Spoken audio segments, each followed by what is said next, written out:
Taylor is the first American to win an ATP Masters 1000 title. John Isner won Miami in 2018.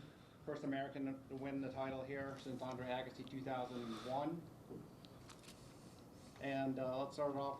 Well, first, Taylor, talk about just an incredible day today, how everything transpired.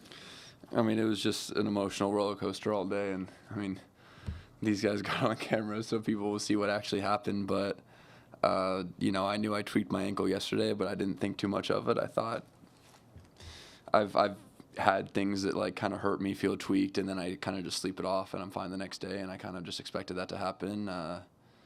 It wasn't until I got on the court to warm up, took one kind of like push-off step, like hard, and I literally screamed, and I tried it twice more, both times like the worst pain imaginable. So I was like really upset, basically like almost crying because I thought I was gonna have to pull out. And then I went to the doctor.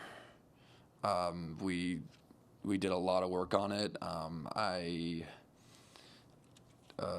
numbed it. We tried to numb it up and stuff like that, and then kind of went out there again after maybe like an hour of work, and I started hitting, and then I realized like, wow, like maybe I can actually play. So that's I had this like feeling of like hope kind of the next time I went back on the practice court, and it was a game time decision. A lot of members of my team wanted me to not play the match, and I'm never gonna let them forget that, because I went on the court and it was a complete non-issue. Didn't feel it at all. Didn't hinder me at all. I know Rafa was dealing with some things as well. I can't imagine how banged up someone's body must be after 20-something straight matches, playing as much as he has. So, yeah, I mean, I'm just so lucky I was able to go out there and play really well and not be hindered at all by something that I thought was going to keep me from even going on the court. All right, Craig, let's start off with you. Congratulations. When you consider all that, are you able to put into words what your emotions really are like? I mean, no, it's like all I said after the match, I kept saying, I'm like cuss, but I kept saying, no effing way, no effing way. I can't believe it's real.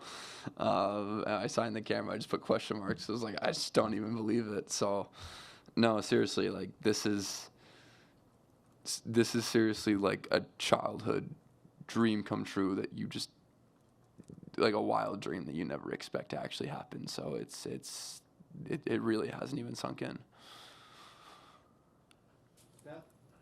Taylor, just going back to, what Paul and the other members of your team were saying, how much of a back and forth was it with them saying, don't play, and you saying, you know what, I'm going to do this?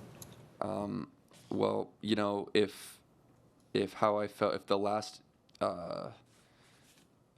feeling I had was my first warm-up, then I just know I couldn't have gone on the court.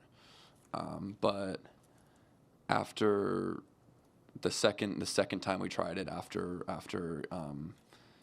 playing around with it, a lot of different things around the ankle to try and make me feel better, I really felt like a lot better.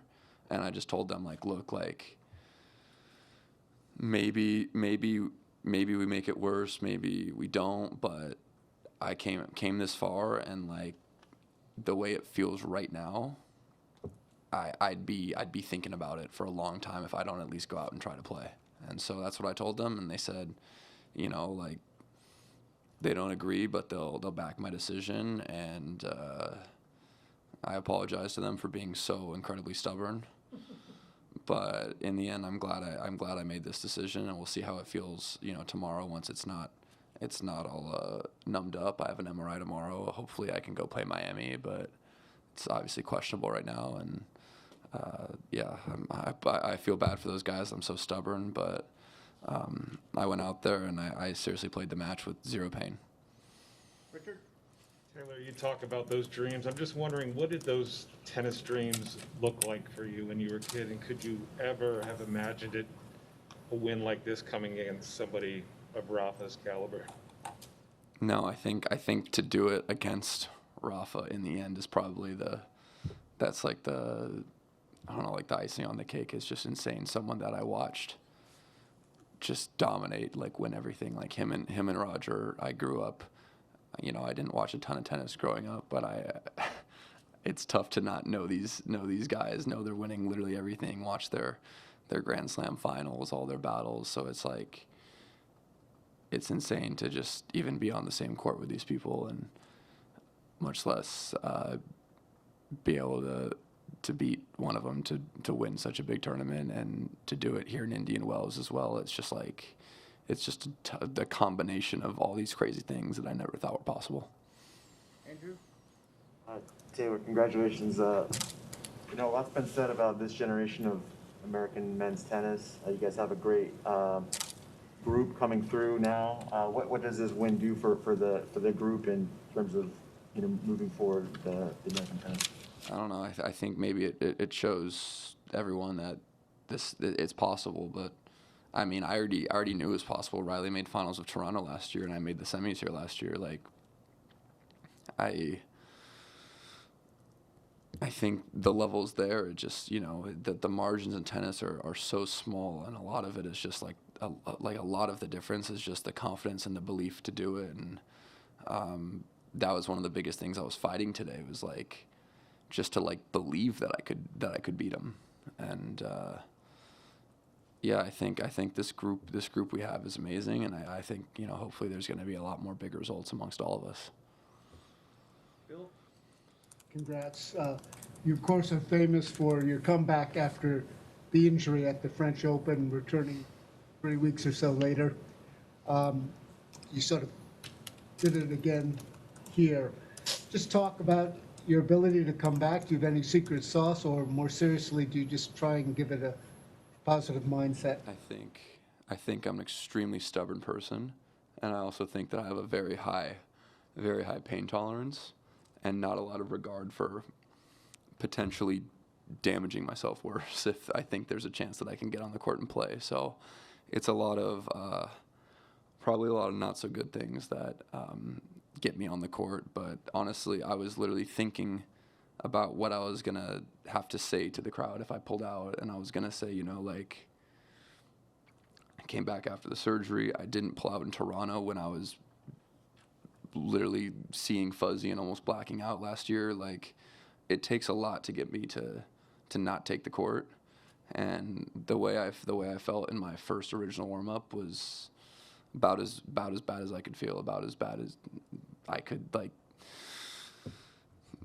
could imagine myself feeling. And so it was really, I mean, definitely going to keep me off the court. I don't honestly know how it was possible that it went from as bad as it was to as good as it was. So obviously thank the physios and the doctors. They did an amazing job, and yeah, I'm really fortunate. Russell? Taylor, Russell Fuller from the BBC. What do you think you can go on to achieve yourself personally now that you've won this title and you've proven that you can beat Rafa in such a big match? I don't want to get ahead of myself, you know. I want to take things one step at a time. Like going for the last couple months in top 10. This obviously helps a lot. To kind of get me closer to that goal. So that's going to remain the goal for now. Top 10. Obviously, I'd love to go way higher than that. I shouldn't bring more than that. But like I said, take it one step at a time. Not get ahead of myself. It's what I'm doing that. Just back to work. Never be satisfied with the good results. Just keep wanting more. So the goal is still to get to the top 10, and then after that we'll reevaluate. Maybe, you know, top 5 will be after that. You talked to your parents since the match ended, and what did each of them have to say? I mean, they're just really proud of me, you know. My dad took me out here as a kid, and he told me that I was going to win this tournament one day when I was a little kid. So it was pretty tough not being emotional with my parents, especially my dad, because he was just really, really proud of me. And it's really tough to get a compliment out of him. Joel? Taylor, what parts of your game have really improved that allowed you to play so well in this tournament, and even particularly today in the finals versus Rafa? I've been saying for months, it's been since the last edition of this tournament, it's been the forehand that's really been clicking for me. Just being able to unload and trust it. It used to be a shot that would just misfire and almost like lose me matches, and now it's like I can trust it no matter what to really pull the trigger on a big point and get extra free points. I served pretty solid all week. Today was a little difficult serving with just how windy it was.